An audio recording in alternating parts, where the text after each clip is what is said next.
नमस्कार दोस्तों। आज के हमारे वीडियो का टॉपिक रहेगा कि पीएम मोदी और उनका मेडिटेशन। तो इसमें हम 2-3 चीज़ें मोस्टली देखेंगे।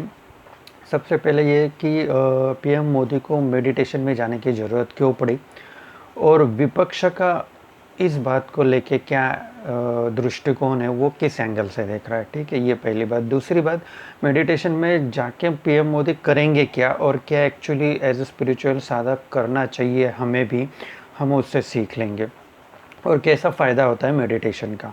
ठीक है, और तीसरी बात, फिर पीएम मोदी के एंगल से हम देखेंगे कि उसके फिर मतलब ये इस मेडिटेशन के कॉन्सिक्वेंसेस क्या होंगे या परिणाम क्या निकल के आएंगे।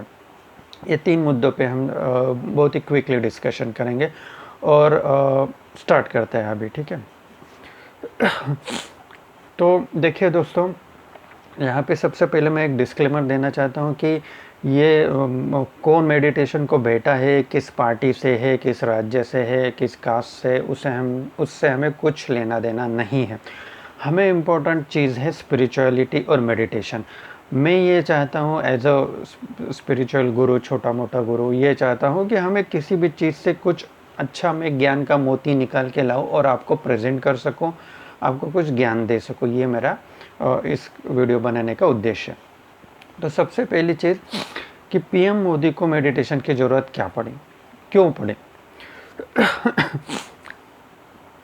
तो देखिए, जैसा कि हम सब लोग जानते हैं कि अभी इलेक्शन जस्ट ख़त्म हुए।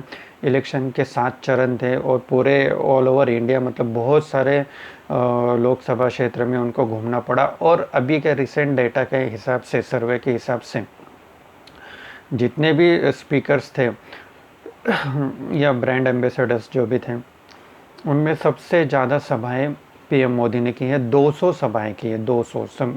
जस्ट इमेजिन कीजिए। और इस एज में, उनका जो एज है, उस एज में इतनी भागा दौड़ी करना, दौड़ धूप करना और 200 सभाएं लेना, ये आसान काम नहीं है। मतलब जो यंग कैंडिडेट है, उन्होंने भी इतनी नहीं ली। ये बात अलग है कि डिमांड इनको ज़्यादा थी तो फिर उनकी सभाएं भी ज़्यादा हुई, वो एक अलग बात है।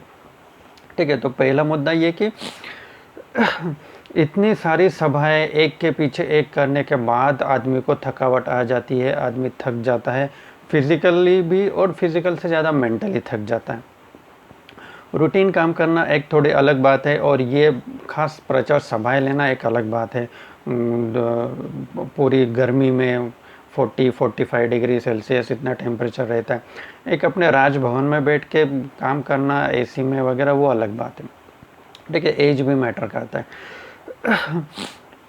तो इसमें आदमी थक क्यों जाता है कि मेंटली ज़्यादा ये हो जाता है।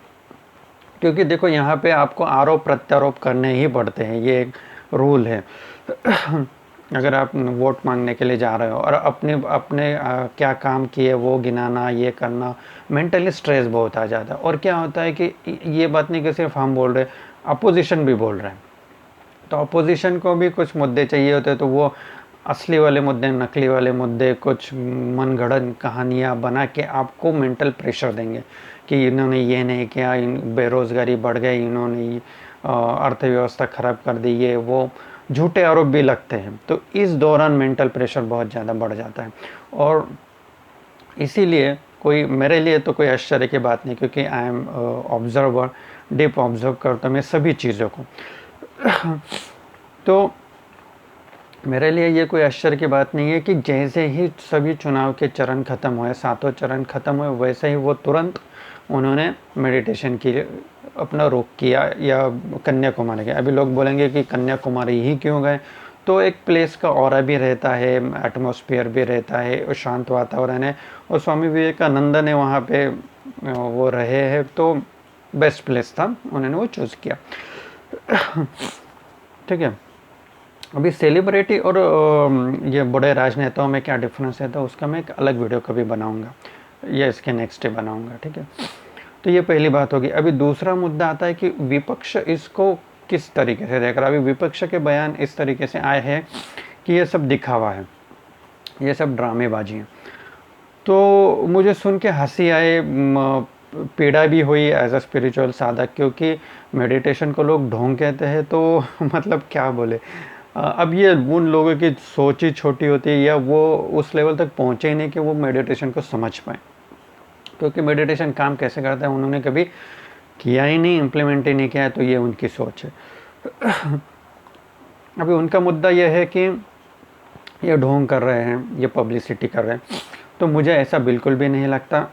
कुछ मुद्दे हैं, क्योंकि पीएम मोदी शुरू से मेडिटेशन करते आ रहे हैं, कभी बर्फीले गुफाओं में करेंगे, कभी किधर बीच समुद्र किनारे पे करेंगे, कभी इधर कन्याकुमारी कर लें, तो वो रेगुलरली कर रहे हैं, वो कोई दिखावे के लिए नहीं करते। दिखावा बार बार हमेशा नहीं किया जा सकता, वो एक हैबिट रहती है आदमी की, पहली चीज़। दूसरी चीज़, अगर उनको दिखावा करना रहता तो फिर वो इलेक्शन के पहले कर लेते ना भाई, कुछ वोट तो बढ़ जाते। अब तो इलेक्शन सब खत्म हो जाने के बाद कौन पब्लिसिटी स्टंट करेंगे, ये एक कॉमन सेंस की बात है मेरे एंगल से, ठीक है। तीसरी बात, उनको ये समझ में नहीं आता कि हर एक आदमी अलग रहता है, हर एक का स्वभाव रहता है। मेडिटेशन में जाना, चिंतन मनन करना उनका स्वभाव है, तो वो कर रहे हैं भाई, उसमें कोई गलत चीज़ नहीं है। आपके पल्ले वो नहीं पड़ रहा, आपके थोड़े थिंकिंग अलग है, तो कोई बात नहीं, आप अपनी जगह सही हो, वो अपनी जगह सही है। ये पब्लिसिटी स्टंट नहीं। अभी ये कैमरे वाले और ये सब पत्रकार उनके पीछे चिपके रहते, तो उसमें उनकी गलती नहीं है। वो क्या करेंगे, वो तो जाएंगे, वो अपने मेडिटेशन के लिए गए। अभी लोग उधर जाके फ़ोटो खींच रहे, मीडिया बना रहे हो, तो इसके मतलब ये नहीं कि उनको पब्लिसिटी चाहिए। पब्लिसिटी चाहिए होती तो वो कैमरे के सामने बैठ के मेडिटेशन कर लेते हैं।